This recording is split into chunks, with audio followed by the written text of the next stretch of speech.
My name is Matt Davis, and I have the incredible honor to get to serve as the president of Pastoral Transitions. Now, this is not your normal process to get into a position like this. I very much earned my way in, but not in the way that you might think. I earned my way into this position because my own coming out of ministry was a complete mess. I was a mess. Our marriage was a mess at the time. Our kids, our family, we had a lot of problems, and we left a community in a mess.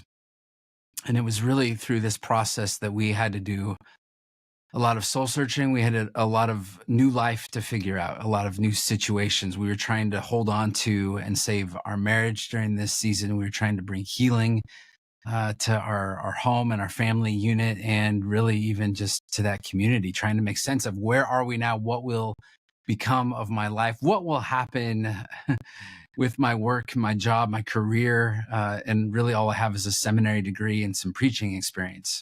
And so that set us in this season of wilderness. It set us into a season of spiraling. And I was trying to figure out what's my job going to be? Who am I if I'm not a pastor? How are we going to afford paying for our life in a very expensive region of the country?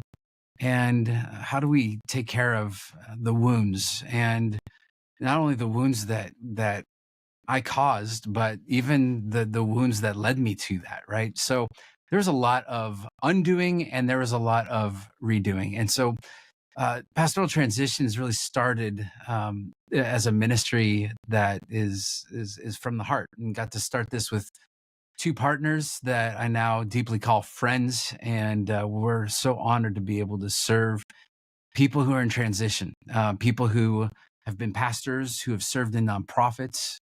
They may have been in Christian higher education.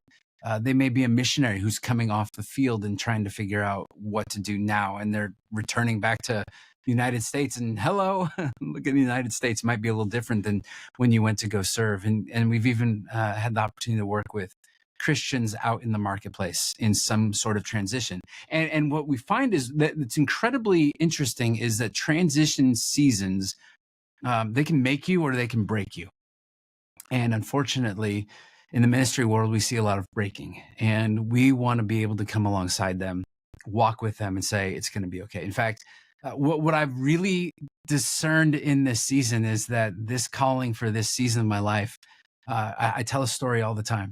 And it's a story about a man who is stuck, and he's in a dark and deep hole, and he's yelling and screaming for help. And all day long, there are people walking by him in that hole. They're hearing him yell and scream for help, but they don't know what to do. And so they just keep walking until one day there's somebody who walks by that hole and hears the man stuck in the hole yelling and screaming for help, and does the unthinkable. He jumps into the hole. And the guy who was stuck in the hole now says to the guy who jumped into the hole, what did you do that for? Now we're both stuck here. And the guy who jumped into the hole said, I've been in this hole before and I know how to get out. Somebody told me that story in the midst of my wandering when I was the one stuck in the hole. And I didn't know how prophetic that piece would be for me, because now I'm a hole jumper. I jump into holes with people every single day, people who are in transition, people who are hurting. And this is the work that we get to do, is to bring healing. In fact, one of the things that we see in the church is a lot of division. And that's why we came up with this hat: multiply, not divide. It looks like a math problem, but we didn't think anybody would want to wear a hat that says Pastoral Transitions on it, myself included. But what would it look like to actually bring healing? What would it look like to actually do this well, to do transition well? We're not anti-firing. Sometimes people have to go. Sometimes there are moral failures. But how do we actually respond? Are we known by our love in those seasons? And so we've been doing this for a couple years now. We have seen hundreds of people who have come through, and we've helped them with their career, with coaching, with counseling. We've come alongside them, helped navigate finances, helped navigate their heart. And truly, there is no greater calling that we have in this small little niche of the Christian kingdom, right? So this is our way to be able to come alongside churches and people who are hurting. And so Here's what I would like to ask is, if you know somebody who's gone through a season of transition, that maybe they got themselves to that place all on their own, or maybe they were forced out and reeling still from a very, very painful circumstance, whatever that might be. If you have a pastor that you love, I can't tell you how many pastors we have who are coming and they're just burned out and they're done, and they need to take a break. They need to figure out what's next for them, and we get to come alongside and say, hey, here's a road map to be able to really see where and discern where God might be leading them.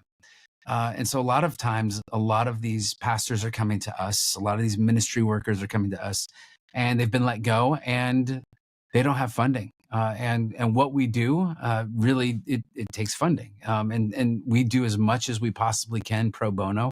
And then beyond that, we have limitations. There's actually hard costs to what we do. And so coming to you as a community to be able to just say, if the Lord has put that on your heart, your organization's heart, if you know somebody who has been in that spot, we just want to say, we're here to help. And we have a financial partner that is able to receive donations on our behalf. And then we are able to take that, and 100% of all of those funds that come in, we just put to use. We just put to service, whether that is counseling, whether that is career coaching, whether that is spiritual guides that will walk alongside. We really have an infrastructure that is set up to be able to help people who are in transition for the good of the kingdom. So we love the church, and we love the people who serve the church. We love the people who are in the church. And if we could do a little bit more of the multiplying and a whole lot less of the dividing, if we could do this well and we can love our people on their way out, I think that that would be the greatest kingdom impact that we could have in this time, in this season. So join us. This is pastoraltransitions.com. And there is a button on there that says donate. You can go there. You can make your donation. That can be recurring. It can be one time as we approach here at the end of the year. But we want to just say thank you for your support. Thank you for your love. And if you know some people who are in that season of transition, as we're coming here to the end of the year, trying to figure out, as churches are trying to figure out, will our year-end efforts be able to bring in enough to be able to keep our staff on board in this upcoming year? We just want to have you prayerfully consider what God might be putting on your heart, and then donate, and we will put that to work, to kingdom work. So thank you. God bless you, and shalom.